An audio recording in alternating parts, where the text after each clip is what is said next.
Good afternoon, everyone. This is the Vermont House Committee on Commerce and Economic Development. It is Thursday, May 21st, 2026 at 4:08 in the afternoon. Back from our last floor session for today.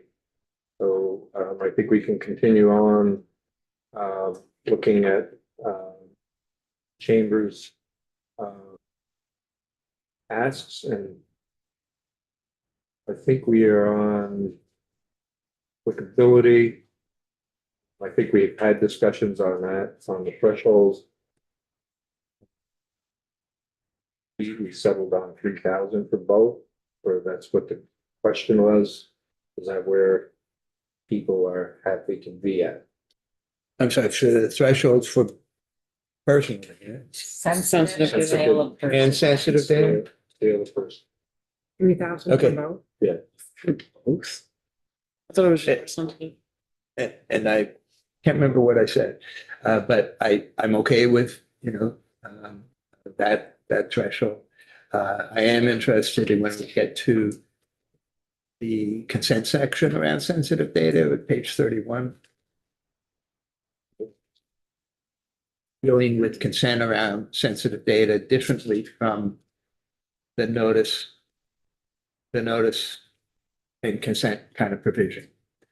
So I can wait for there, but I just want to flag that I have that issue around how, because right now it's not so much maybe a threshold, but it deals with sensitive data Mhm. and how a consumer should be able to consent to that.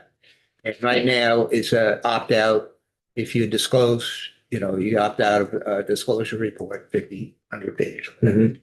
And I'm interested in exploring with the committee the notion of that because it's sensitive data, that should be a higher standard in terms of the consent and handle it more like we do genetic data and have an opt-in. So I don't, Okay. maybe that's premature, but I just wanted to flag that because we were talking about sensitive data. Okay. So on the sale of personal data, let's take that one first. Are we okay with the 3,000 threshold? Seems low.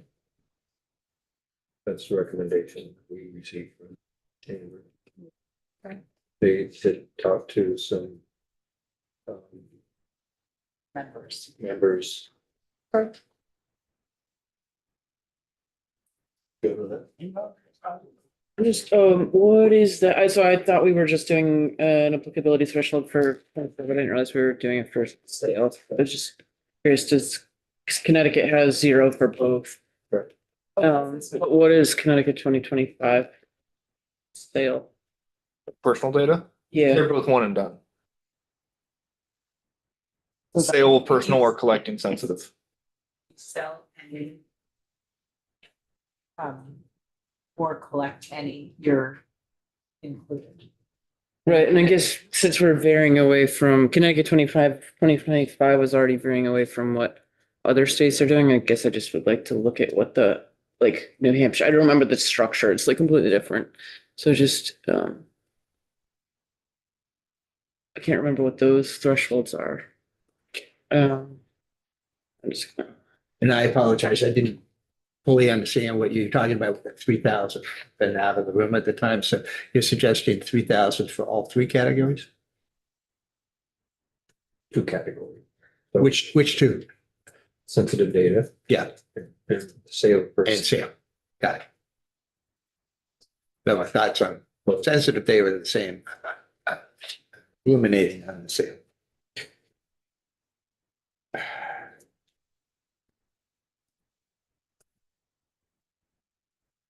Sale.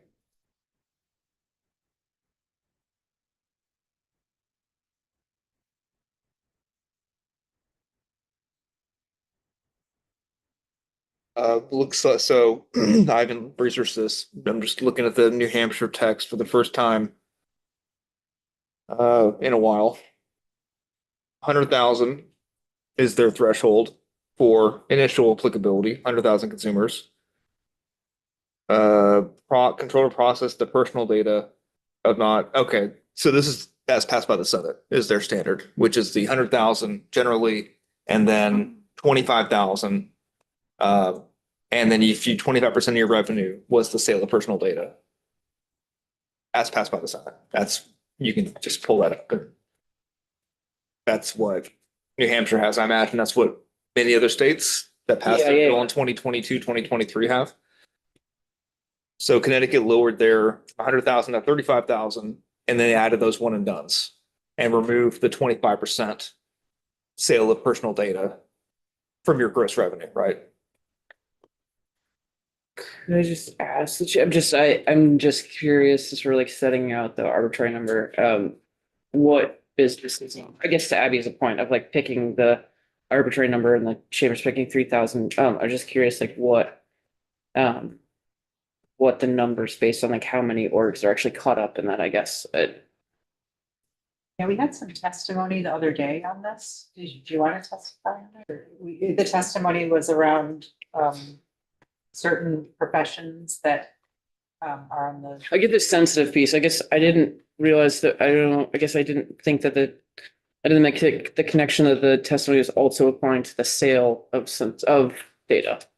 And that, because I definitely heard that the lawyers and the accountants and stuff like that, but are those lawyers and accountants also selling, I guess like who's selling that data, I guess, that we're talking Well, about? we know the accountants, lawyers can't. Right, no, so I mean, so that's who was mentioned, so who are the entities that are selling up less 3,000 or less data points, I guess?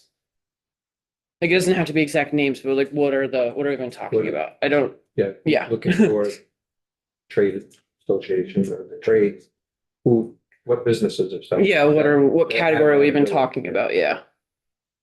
Mr. Chairman, do you like me? Yes, please. Megan Sullivan, with the Vermont Chamber. So where this differs from Connecticut is the inclusion of nonprofits, which are exempt in Connecticut's bill. So I think that's an important distinction. And so when we look, part of the conversation when I was testifying was, what does this mean for nonprofits who do have to supply who sell, right? And sell does not mean for monetary exchange. And so what does that nonprofit number look like? And encourage the committee to hear from nonprofits about that. So it was trying to find, is there a number where those smallest nonprofits who may be exchanging information in a way that's necessary in order to get philanthropic grants. And so I can't testify that 3,000 is the right number for them. But trying to create a threshold that could say, especially organizations that are working with just Vermonters, what could be that small organization versus a larger organization? I guess for picking a number for support professionals that are handling sensitive data, I'd like 3,000. Can go along with that. The 3,000 on the sale, since we haven't heard testimony on that, and I didn't realize nonprofits were selling data. I guess if that's who we're protecting, that just I guess I just don't understand that one. Rick? So I can provide some, I think, and Megan can correct me. I think the concern from the sale is the definition of sale includes obviously for monetary or other valuable consideration. So that doesn't have to be money. I think the discussion is that a nonprofit could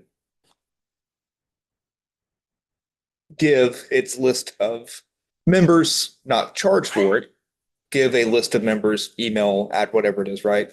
And that could be determined consideration. If you're doing that in response to being invited to speak for something, so that's my understanding. I won't speak as to policy decision, as I say. But I think it's the definition of sale is the concern. And I think some of the concern is also if a nonprofit is applied for a grant, philanthropic organization that requires the nonprofit to disclose their membership or could be who else is donating. Besides that, there might be a requirement. They want to know who else is donating. So those are, I think, some of the examples that I heard too.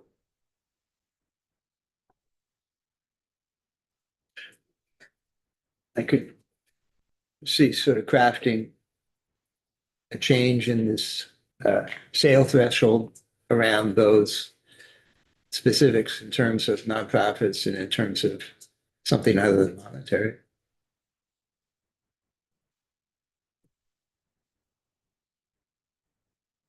But if it went beyond that, I'd be kind of in the boat of, I'm not sure what it means.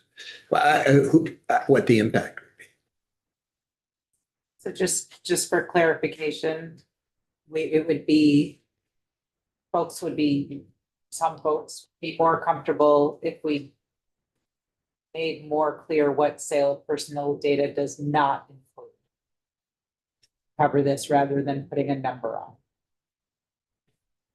Well, I'm also thinking about nonprofits. I mean, I think the concern was nonprofits. who Right, but are- the way to deal with it is to make another Well- category of what sale does not include. So for a nonprofit or purpose Oh, I of see. X A or nonprofit something like that that. is not exchanging money. Yeah, For the purposes of reporting.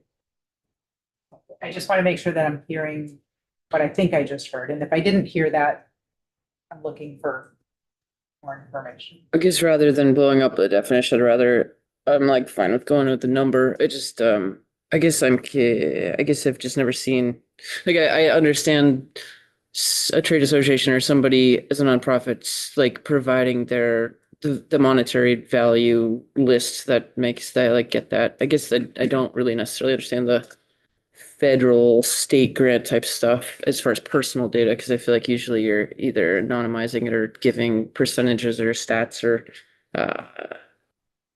so I guess that example's concerning as far as yeah it's concerning. It's concerning that way. But yeah, I guess I'd rather not blow up the definition of sale. So we have to pick an arbitrary number. 3,000 sounds fine.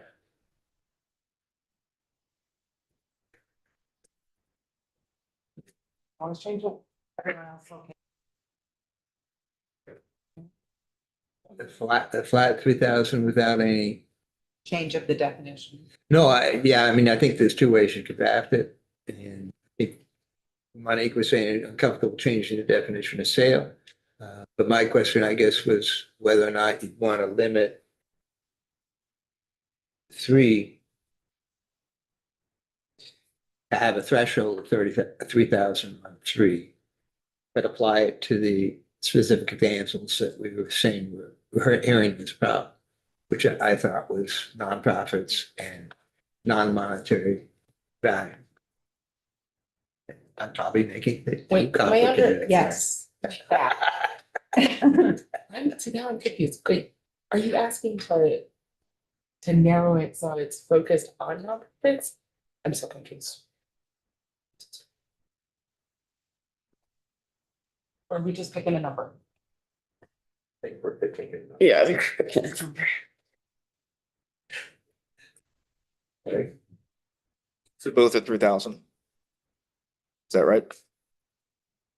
Yeah, I guess one thing I guess I would be concerned with that, like maybe this isn't the guidance piece that goes to nonprofits that are, especially if they're sharing people's personal data, especially their donors with other people or selling those donor lists. And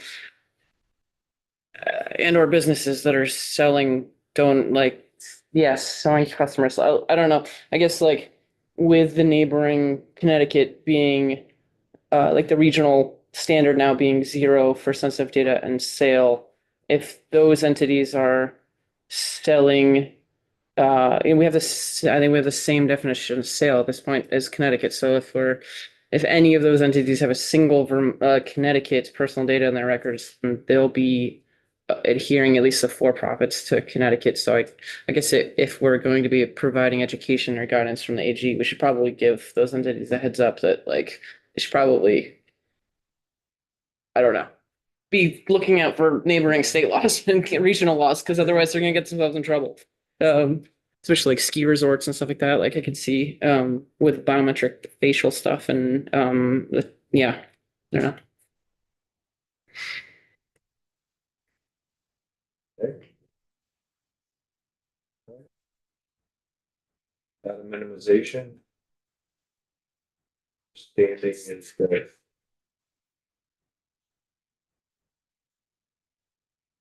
that we have.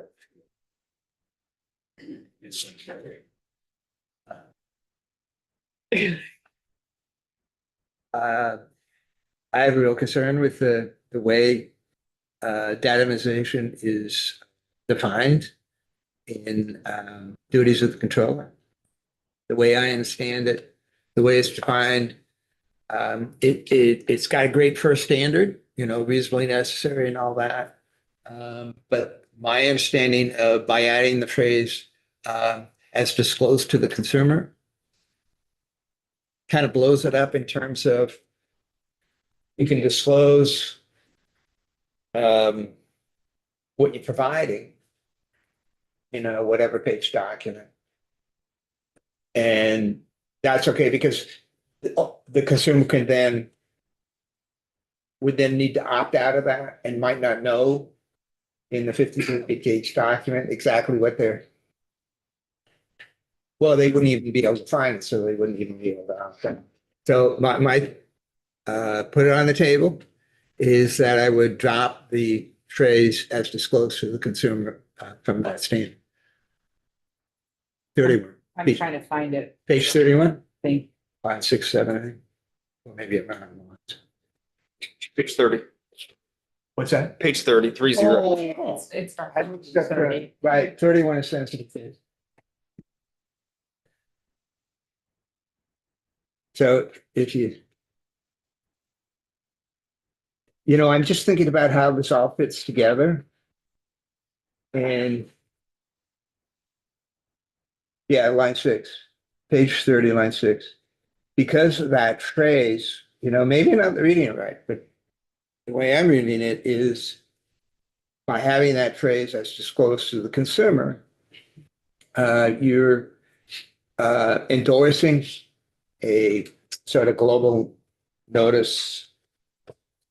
If you notice it, you're okay. And maybe I'm reading it wrong, but that was my impression. Yeah, definitely not. I understand, like, I know this is what the chamber put, as far as being okay, but, definitely not in my mind.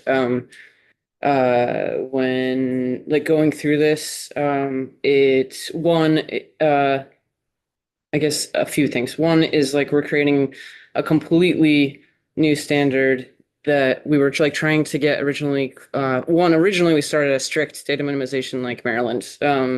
And then the idea was to try to come up with something that was more clear to businesses, which we started like rolling that back, but trying to reduce ambiguity. And then we were trying to copy what Connecticut was trying to do with their intent of copying California as the kind of leading minimization standard in the country. And I think we heard from both kind of both sides of the table as far as witnesses go, people who deal in the business compliance piece and people who are like advocates of California. California should be an option that's considered as it is the most clear standard. And in order to copy California's intent, we have to make up something new. But the version that we made up, just running by people, like one, lawyers, I emailed Rick and Todd that like there's lawyers that are saying that potentially this standard as it is now would undermine, it is weaker than and would undermine our unfair and deceptive practices from the Consumer Protection Act. There's people saying it is weaker than Connecticut 2023. So if we were trying to get to 2025, we're not even there. One of the leading legal scholars in the entire world said that it is flipping it from being privacy protective to an open season on exploiting the citizens of Vermont, and that it's garbage. I mean, no offense. And I guess there's lots of questions of like it is saying it's exploiting because it's saying that you can do whatever you want under. So I agree with you, Herb. They're like it's saying you can do whatever you want as long as you disclose it. I think I agree with you that an option could be to remove that disclosure, but then we create a complete ambiguity, which would then need to be rule made by the AG in order to tell that like businesses would have no idea what to do. So for better or worse, like I guess like no idea what to do, meaning can you do anything, or not knowing what to do, wanting to do the right thing, and then needing advice. And when the AG rule makes, like I don't think that's good for businesses either way, because one, they could create a weak standard that doesn't protect consumers, or on the other side, could create a standard that businesses don't like because it's actually much stronger than anything we would put in. To actually give us a lot more leeway to the AG than I think the business community might be intending. Yeah, I guess this is the literal part of the bill, since we are taking out the private right of action, and this kind of makes or breaks whether or not this bill is even worth moving forward in my mind.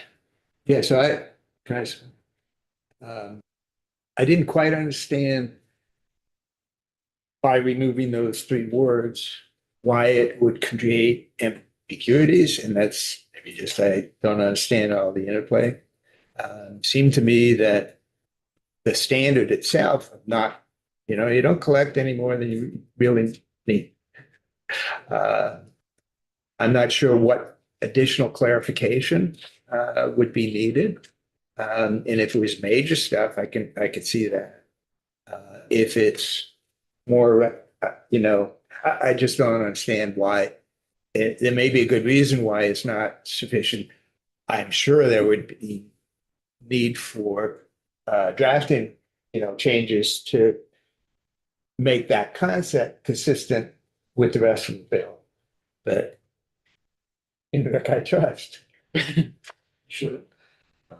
Like just one remark is the on the we have an unlimited collection. We separate out collection and processing, and in that we should have limiting collection and processing on the the first sentence. I'm sorry, I didn't catch it. The where it starts off, the limit on collection should be limited collection and processing, because otherwise you're like taking in and then doing whatever you want with it. And then disclosing that. Whatever you disclose.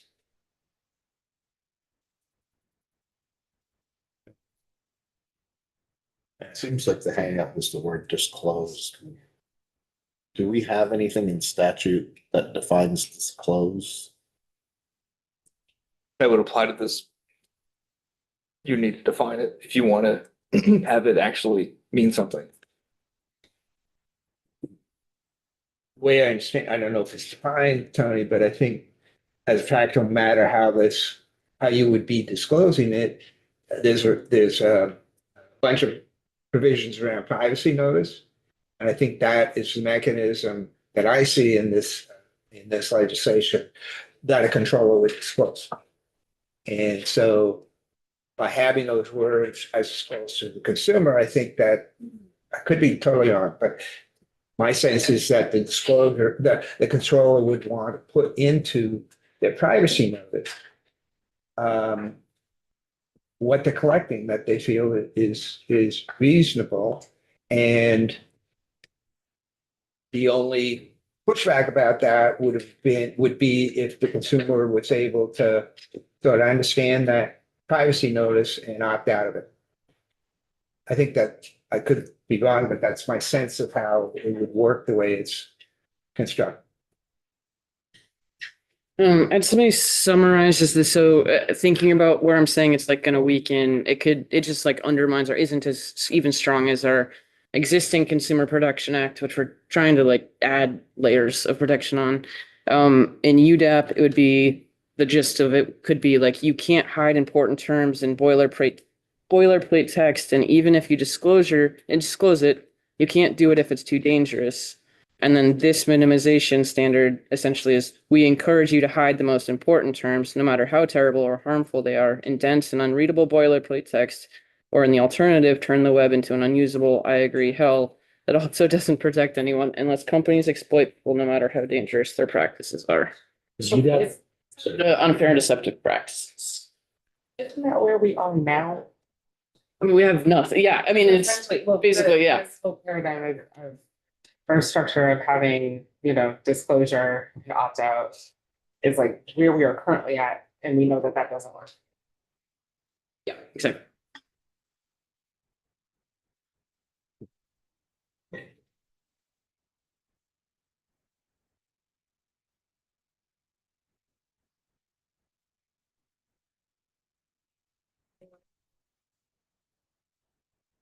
Clark.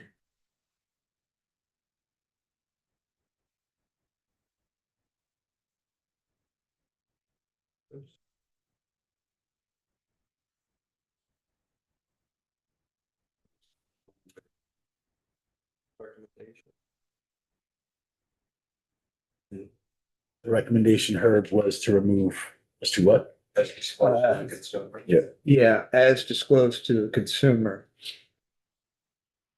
Which I think would really give meaning to the previous, two lines. It's a limitation on what can be collected, to what is reasonable. Yeah.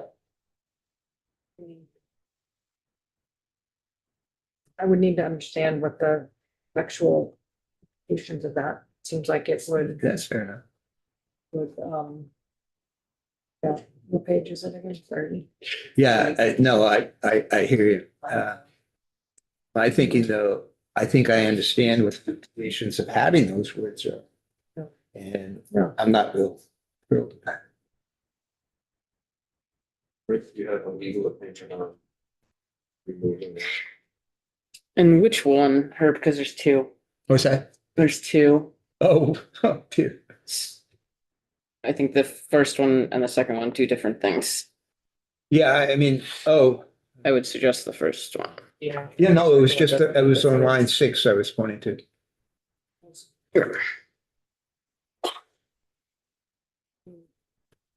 Excuse me. So that would have significant Oh, yeah. implications. Oh, yeah. I think they're connected. 4 and 8, 4 and 9. The controller discloses in a privacy notice, right? How they collect and process widgets. If you look at the privacy notice on C page, just humor me for a second here. Subsection C, page 33, of draft 4.2.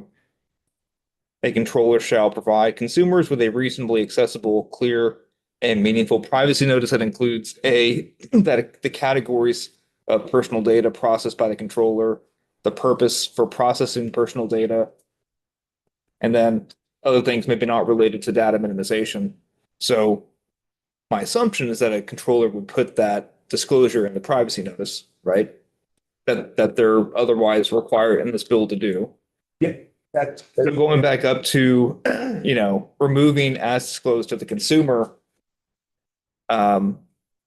Yeah, you would probably remove both of them because one refers to the other. So the controller discloses it based on what they're doing, and then they cannot process for any material new purpose that is not compatible with that disclosure they made initially, right? So it doesn't make sense to remove one and not both.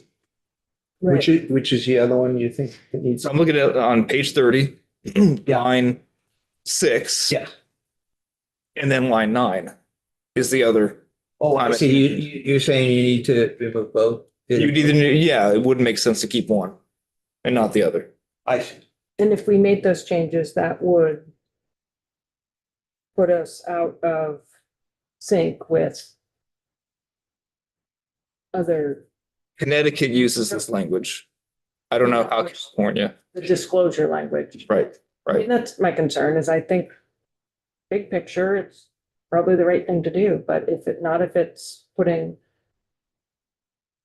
Sure. Vermont Yeah. law outside of regional norms, it's all, I Right. mean, I don't, Except that this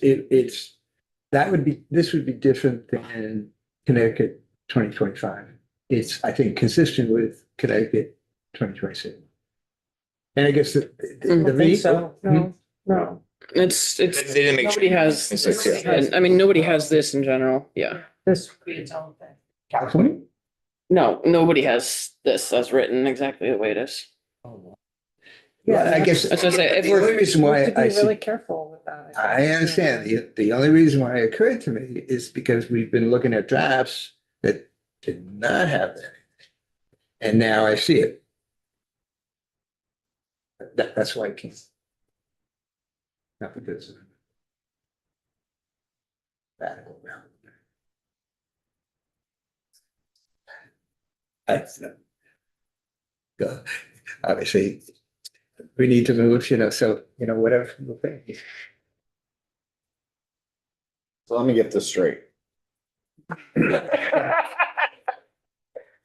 Disclosed here is based on the concept that the consumer, when they went to wherever, went and read the privacy policy, right?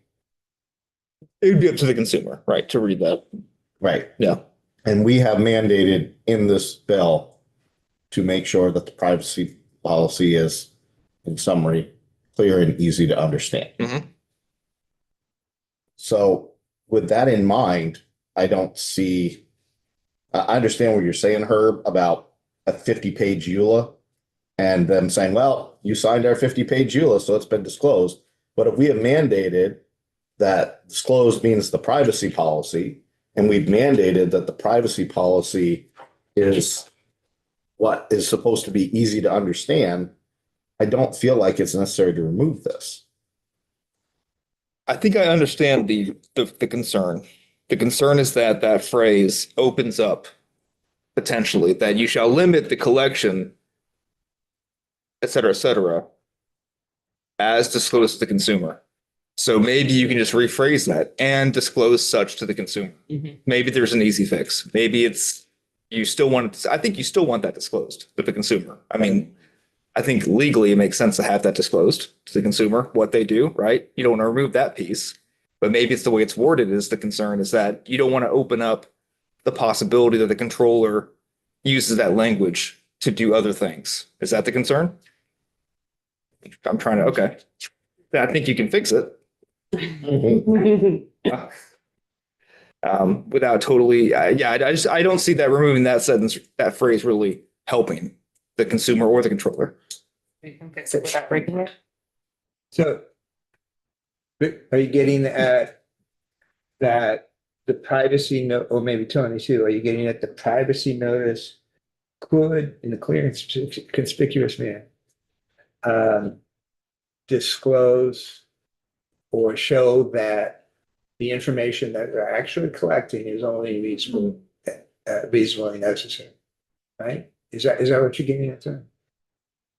Because if that was the issue, I'm looking at the privacy notice, and I might be missing something, but I don't see that articulated in the requirements for privacy.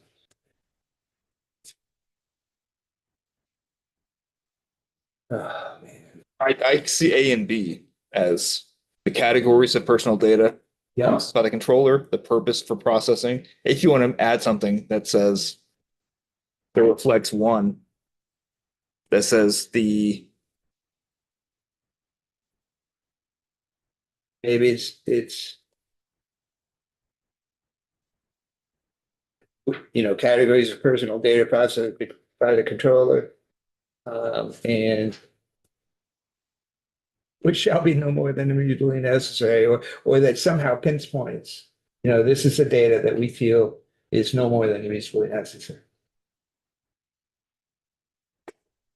you can add something. Yeah. No, you can add something. I don't know. That might help.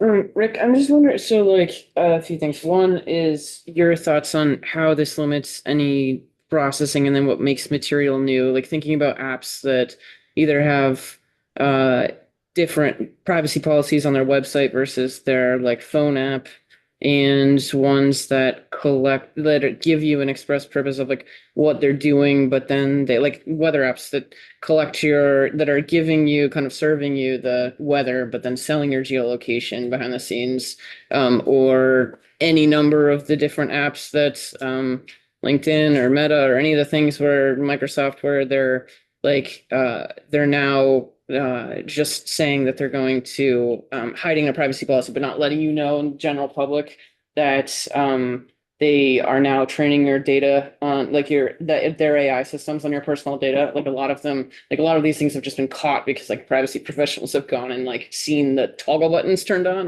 or off. Like what constitutes material in that and that switch in types of processing once they have the information. So it's not defined, right? So what is a material new purpose is going to be a somewhat subjective thing that a controller gets to decide. And if they're wrong, the AG could ask them to change their behavior or pursue litigation, whatever they decide to do. So you could define the term. I can't give you examples because I'm not in the field, but I think there's some maybe obvious ones like you mentioned, right? That's clearly a material new purpose. You got this weather app, you agree to their terms, and then they do something totally different that you never thought that they would have done. And it's not reasonable and proportionate, right? So there's some gray area, and if you want to make that less gray, you would define what that is. But yeah, otherwise I can't really give you a clear line that would be crossed.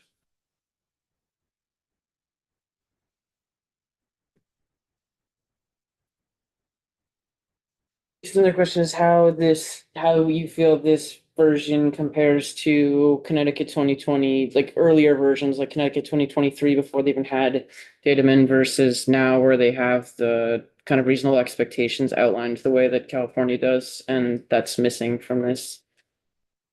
I've been saying from the beginning that I think it's helpful to have more details because this it's helpful for the consumers and for the controllers to know what is expected, right? So that's why draft 3.3 had Connecticut's idea of explaining what is reasonably and proportionate and mixing in California's rulemaking, which went into better, thorough ways of explaining what that is. So that's my suggestion, but I know that's not always politically the right thing to do. Right? So I do think you want to be clear and in a very complex thing. So it's going to be a delicate balance. And I don't know. And this is such a new area too. So you're really trying to address a developing thing. Is in your professional opinion, I'm just wondering your thoughts on how the clarity and potential ambiguity or not of this standard compares to California. In the very least, like not thinking about maybe the reasonable expectations, but the I guess the obligations in essence compare like as far as like if we're gonna make a completely new standard that isn't it like in substance could get at where other states are going, but like words on paper they're not fun, they're not the same. So we are making something up. And so in trying to get it based on something, but like and just want like if we want to be clear for both consumers to be able to understand what their rights are in this paragraph, and we want businesses to know how their expectations for operating a business, like yeah, I guess the standard between California where it's at and like this versus I don't know what else. I'm trying to remember California statute and compare that to their rulemaking because the rulemaking is where they have become very clear on what the statute means, which is what we do all the time. Mhm. You make statutes and you leave it up to rulemaking, either intentionally or not, to fill in the gaps. With the kids code law, you called out a couple of times the age assurance and the design practices of the controllers, right? So there you told the AG these two instances, we really want you to help people understand how to collect age of your users and how to design your apps to be kid friendly, right? So I think it's going to be difficult to match California without the rulemaking being done, right? They've had their statute in place for a while. The AG's had time to think about it to see what is missing, what's working, what's not working. And they've supplemented the statute with rulemaking, which ideally you would do that here too, right? And I guess because we were trying to base our earlier drafts on what Connecticut was trying to do with their intent of trying to make it as clear as possible and match California. I'm wondering your thoughts on like 3.3 was that essentially, and I'm wondering, I guess, your thoughts on where 3.3 was versus this. I guess I don't have an opinion. I drafted that, so I thought it reflected uh, a hopefully more clear understanding, but that's not what the committee wanted to go with. So this is more of the Connecticut model, but not because you took out the definitions that Connecticut has. Not definitions, but what is reasonably and proportionate. I just want to, I guess, I don't know if we did the committee wanted to go versus that is what the draft was that came to us. I guess I was set on 3.3, so I know how this works, but I'm just, yeah, no, I get it. I'm just saying. Yes. 3.3 was, yeah. I guess I would say it seems like a path to clarity for both controllers and consumers seems right. I know that takes us off the Connecticut 2025 path, but we also have made some adjustments that took us off that path anyway. But I would, if it is possible, to see something that is spelled out and clear and I guess with the addition of rulemaking to make it even more clear, I think that would be a good way to go. You had a fix for this? Sorry. What was the question? Herb has the floor.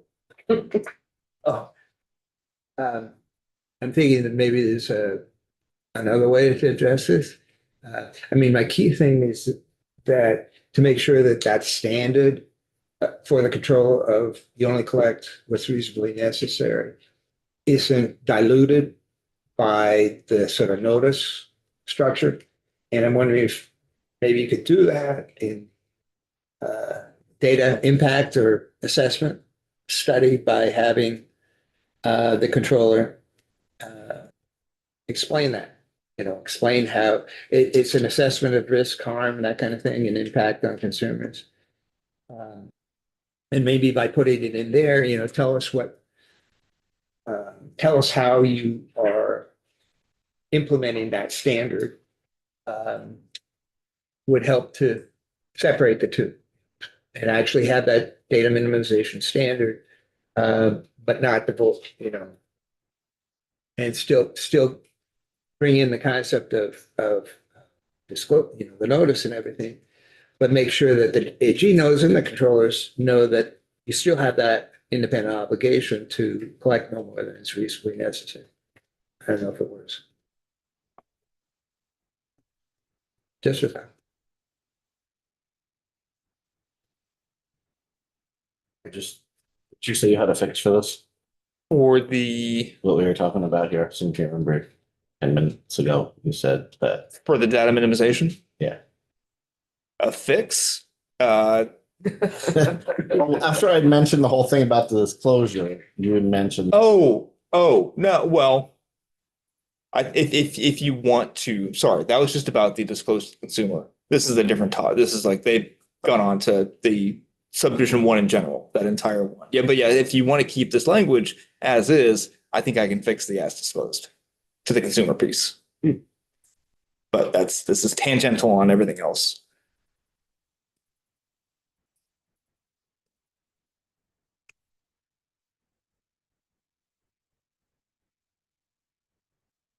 I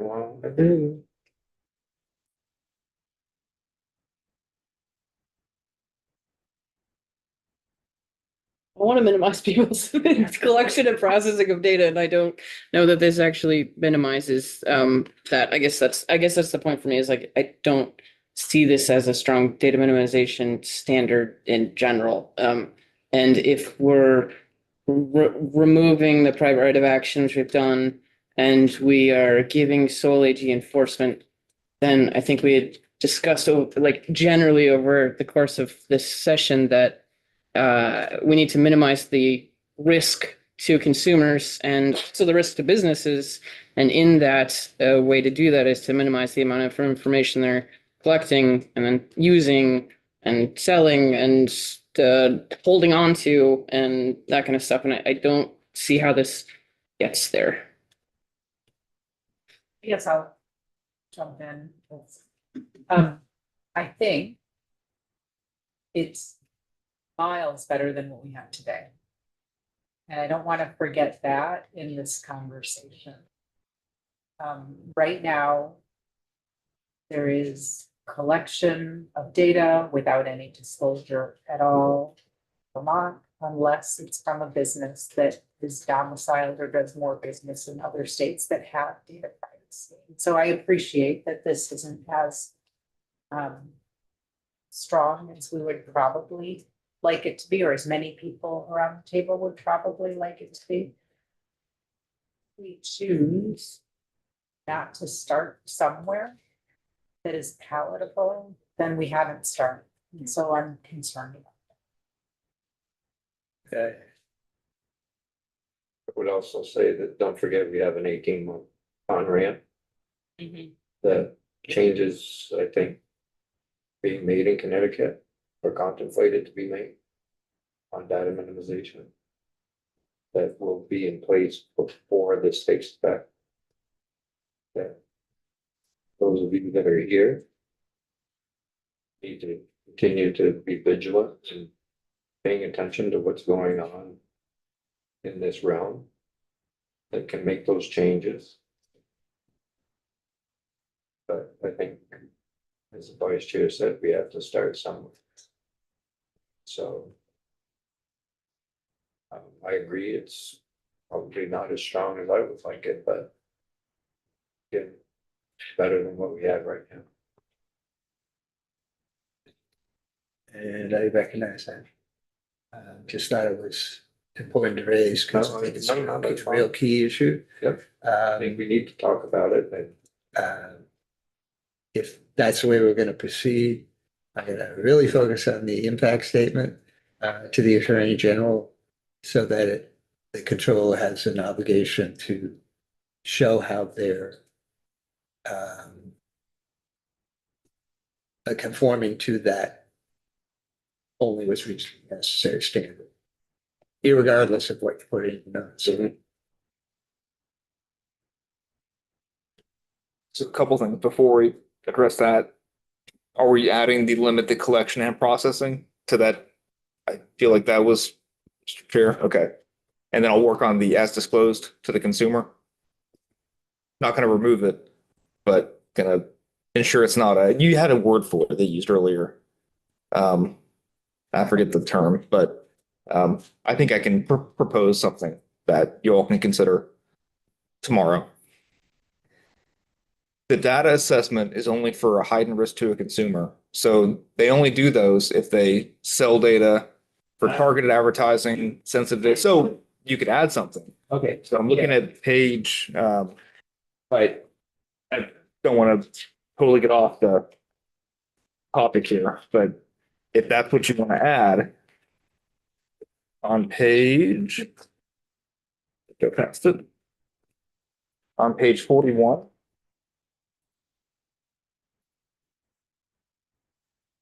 A controller shall conduct and document a data protection assessment for each of the controller's process and activities that presents a heightened risk of harm for the consumer, which is processing.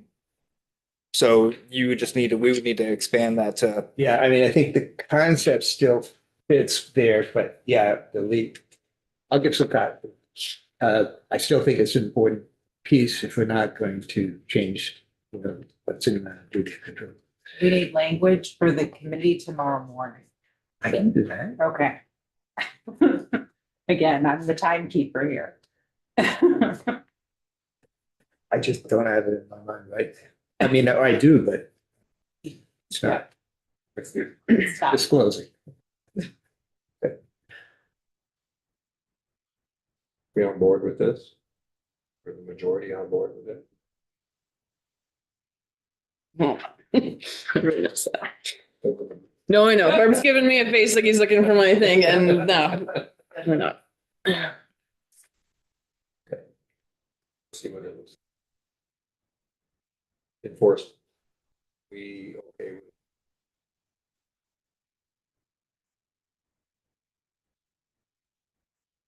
Period. Phase.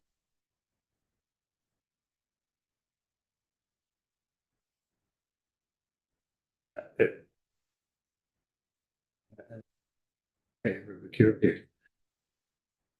Same. We have an 18-month implementation that is a cure period. I'd be willing, I think that's a persuasive statement for me. If we have time to figure out if we really need it. And I'm inclined to think that maybe we do, but I'm also inclined to think that we don't need to do that. I don't think we need it right now. Because I think we're gonna learn more about this. Whoever is here is gonna learn more about this, and there'll be opportunities, I hope, for good feedback from the entities affected by the bill. And we might get a better sense of what's needed where. One challenge is 18 months really isn't very long, especially thinking about small businesses. There's no, we don't have resources for technical assistance. Businesses understand how to comply. So, I mean, I think a concern is thinking about that. So I guess I think we should at least think about a clear period. The Senate talked about what an 18-month clear period, but once it goes into effect. I'm sorry, what is Me. the cure? Yeah, I guess I don't fully understand. How would that work? So you'd have a cure period that was basically sunset. So for the first year and a half, that the law goes live, Yeah, that you would have a cure period so that businesses that are trying to get up to speed, make a mistake, gives them the opportunity, tells the AG. But fix it and that's it. Which I believe the AG can already do that anyway. Yeah. it'd be a nice signal, especially for the small nonprofit. We're not exempting nonprofits. It'd be a nice signal to smaller nonprofits, smaller businesses that we're trying to help them get into compliance. So I don't know if it's a cure period based on scale, but And I'm sorry, I didn't understand that the proposed cure period was temporary. I think that makes a difference. And maybe a threshold too, which makes some sense. But my initial remarks were uninformed. You have your hand up, Dave? Well, I was struggling to hear and follow all of that. I'd just like some clarification. So there's a year and a half until it goes live. And at that point, it's not the Indianapolis 500 gentlemen start your engine. It's Le Mans start where everybody is up to speed and revved up and all that, and they take off. And that we expect them to be actually implementing it. Thank you. So If all goes well. so they implement, everything goes it goes live in 18 months, January 1 of 2028, right? So this will give a cure period until July of 2030. So that it's kind of you screwed up, fix it, and you're good. Which is the normal AG practice, if it's not willful, harmful, like all of Right. that. Their normal practice is to send a letter and say, did you know you made this mistake? Can you fix this? But So didn't Todd specify that there's no other, like when we were doing the genetic data bill, that there's no cure period on any consumer protection bill? and that the genetic would be the first one that we were considering, so this would be yet another consumer A few protection. years ago, we did. Including Pure Peer. Of Sure, yeah, course, that was with. yeah, it was a very different, yeah. It's not unprecedented that we thought about Pure Peer.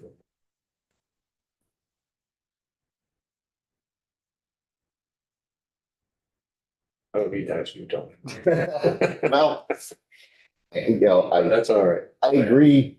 Yeah, I mean, we're talking, let's be real, we're talking about a 36-month cure period. And I think Abby has a point, you know, especially when you're dealing with these nonprofits and we haven't set up any sort of infrastructure to help them along. Yeah, well, I can see the point, but also think it bears mentioning the Senate still needs to look at this and how are they going to, we're trying to get this bill through. And I don't want to create a bill that is going to be a non-starter for the Senate. And I think that's something we need to take into account here.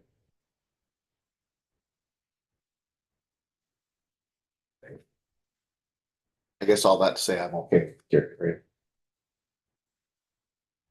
Do you want to talk about any other issues around enforcement at this time? Well, you get till tomorrow, so. I've just mentioned a couple of things in the past around concern about the ability of the AG to be able to enforce this, especially as to large companies. You want to talk a little more? Or, I don't know. I'm ready to stay however long, but maybe other people aren't. Yeah, I don't know what other people have. Plans for tonight, but. I wanted to raise the enforcement issue, the resource issue, and I wanted to raise an issue that I've raised before around sensitive data and whether we should treating sensitive data subject to an opt-in like we did with genetic bidding. Those are my two issues that happen on this thing. You say that one more time, sorry. The two issues that I got is, I think, just leaving it the way the draft is right now, the AG would be, they would have inadequate resources Yes. to deal with huge companies. I dealt with, in my past lives, dealing with some humongous corporations, and they were able to bring incredible resources to oppose what a bunch of people thought were in the public good. And it was only because the office that I was in had the ability to hire, in this case, it was prior approval for healthcare decisions. We were able to hire skilled independent folks around, whether the insurance policies really represented good clinical decisions, that we were able to do a proper investigation, make some changes. And I'm thinking these are really big companies. And however good our staff is over the AG's office, I think they would be overmatched. I talked about in the past giving the AG that kind of authority to, if they have reason to start an investigation, is, any of these big companies, that they be able to hire the analysts necessary to do the work. Because it would be a huge amount of work and it would last a long period of time. So it's not like you could just recoup your costs because it got to an end point and you could charge them for the cost of examination. It might go on for, 3-4 years, whatever. And if they don't have the resources up front, I'm not sure how they can start. So I'm thinking. Resources, and what was the other thing? More resources, and what was the other? Treating sensitive data to an opt-in provision like we did with genetic data. Okay. And that would, in my mind, I have some language actually. And it would involve using the language that we used with genetic data around, express authorization and express our consent can't be inferred by inaction. You know, that's a typical kind of notice thing. Can't be used dark patterns to substitute for express consent. You know, clear, meaningful, prominent notice. All those things that we did in the genetic data build to make sure that because this was really sensitive data, the consumer was able to make a clear authorization and permission. So that's my pitch on that. I can read these. So on the AG enforcement, there's not a lot we can do this year. But I have asked Rick to draft some intent language that would outline the intent. Because absent a private right of action, so we're extinguishing non-consumers from being able to remedy any issues that come up. Yeah. That we would we need to look at resources that we can obtain for the Attorney General's office in order to provide those remedies that Vermont consumers can't access on their own. Yeah, and I saw that language and I think, if I remember correctly, I was generally comfortable with that. I just want to ensure that however we craft that intent, that it be not simply general fund dollars that we're going to be relied on. I think it's. I Because- like the term because- resources because that is broad. Right. Because I don't think it should be general fund I think, resources. you know, I would like to see in that intent that General Assembly continues to monitor and update. I know we can't tie the hands of the next legislature, but I think we can provide advice to whoever replaces us that they continue to monitor and update our privacy laws going forward. Yeah, I hear. And I have circulating copy before, you know, what I have in mind around opt-in for sensitive data.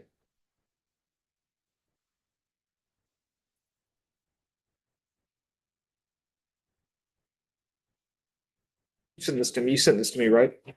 Hmm? I've seen this, right? You sent this to me? I copied you. Okay, okay. It's buried somewhere in. Yes, I've seen it, yeah. We doing general kind of stuff like Herb was mentioning, or Yeah, I just think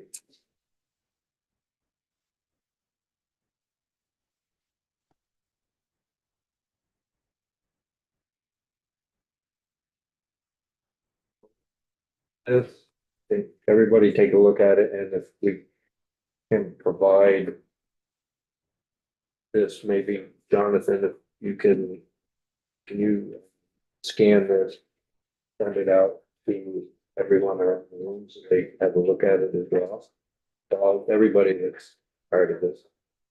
But I'm really focusing just on this one because we've already covered some of those issues like the data minimization. Yeah, the AG enforcement. Yeah. It's the sensitive data one that Right. I want to pick up. Just so everybody knows, maybe, I don't know if you can. You have that, that you can email it out, just the sensitive data piece? Or- I could, yeah, I can. I'll do that tonight. Or I guess I could do it now. Scan that part. Okay. Okay. I'll send the Just, document to you, send it. Jonathan. Okay. Jonathan can get it out. Yeah. Well, we can post it on our page and then everybody can look at it. And we'll have that discussion tomorrow. Okay, great. Couple of outstanding pieces. I know that Jamie had asked, and I think I shared it with you to add the words for data, right? Yeah, so if you could put that in the document, highlight it so we can talk about it. Also, I think Jessa had sent some language. If we can put that in highlighted, so Yeah, makes sense. Is there anything else? Yeah, I think there were some healthcare folks that had, we Well, were talking to we Rick about have- something. We have that language in now, don't we, or don't we? The healthcare facility language, that direct providers, that's in there. Oh, no, I meant the final health. There, that last section, the consumer health data, that's also gonna be, there'll be a fix. Yeah. Or a suggested fix. Okay, That's sure. what I was talking about. with That's that suggestion. Before anything else that I missed. Yeah, just a few things from the very beginning when I did walk through was the Business Software Alliance piece on the collect. The definition of collect, Yeah, adding in that, yeah. it's up to the committee. Yeah, I just wanted to bring it up of a piece that was dropped. Yeah, It was in draft 3.3. Yeah. Okay. And then this consumer health data is missing status from the Connecticut 2025. I have in my notes. And then I guess we never came back to discussing the agents are only allowed right now to opt out for people not to do any other requests on their behalf. So somebody would have to manually go to every single thing to exercise their rights rather than using like free services to do it or paid services.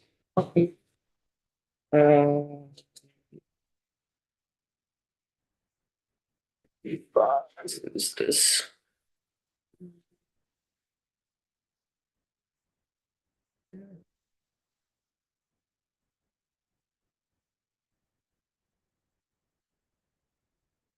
Rick, do you know where that? I'm looking forward. I always- always lose that. It is all blurring together.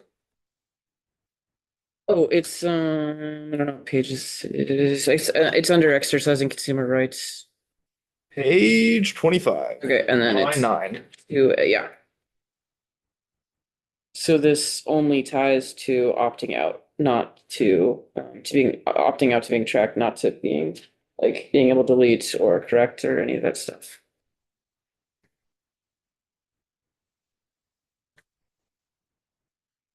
and you wanted that what? In the very least deletion, but so Connecticut has, I think, two. I think it's opt out and deletion. I think California gives all of these rights. This is based on Connecticut, so unless they updated it in 2026. Oh, okay. So did.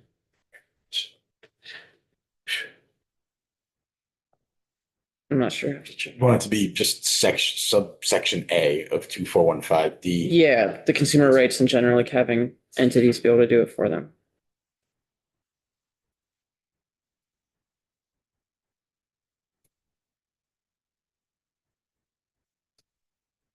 They still just have that one. Connecticut, maybe Okay. 2025, maybe in 26 they changed I it. think they added another one 2026. And then the other piece similar to Herb was sensitive data, and originally we had a ban on the sale of sensitive data, and even Connecticut this year banned geolocation. New Hampshire was looking at it. I don't know if they're still moving a bill forward. Rhode Island was, Maryland banned it, Virginia did. So that is the trend this year, is to ban certain, if not all, sensitive data, the sale of it. Yeah.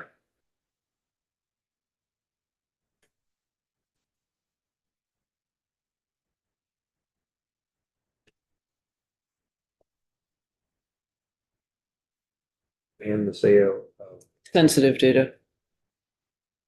Like your fingerprints, your DNA, your consumer health data. Biometric.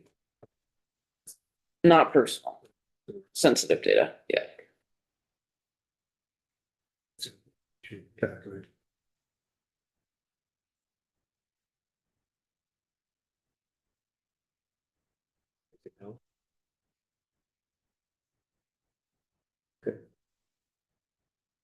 Good. Good, Rick. Yes. Okay. Okay, Confirm that I heard, thank you. What we received today from the Coalition of Vermont Health Organizations about the section 2426 from S71. Did I catch it? That's been, okay, It will be, yeah. okay, thank you. That's where it came from Jessup. Okay, I heard the wrong name and I misunderstood. Thank you. All right. That'd be it.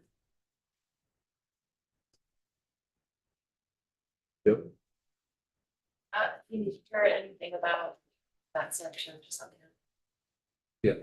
We'll put it in and if we'll take an explanation tomorrow. That works. So I'm in the Senate committee from 9:15 to 10 tomorrow morning. Oh, when we get off the floor, we, again, I would assume it'd be around 11. That we'll take a look. If, as soon as you are able to get a draft, you can get it out. Just send it. Send it to the committee, send it to the advocate. Okay. And then the comments. I'll send it to you all, and then you can send it out. Just send it, man. Send it. Any questions? Okay. Thanks, committee. I still got a huge banquet. I think you had a withdrawal today. Really I want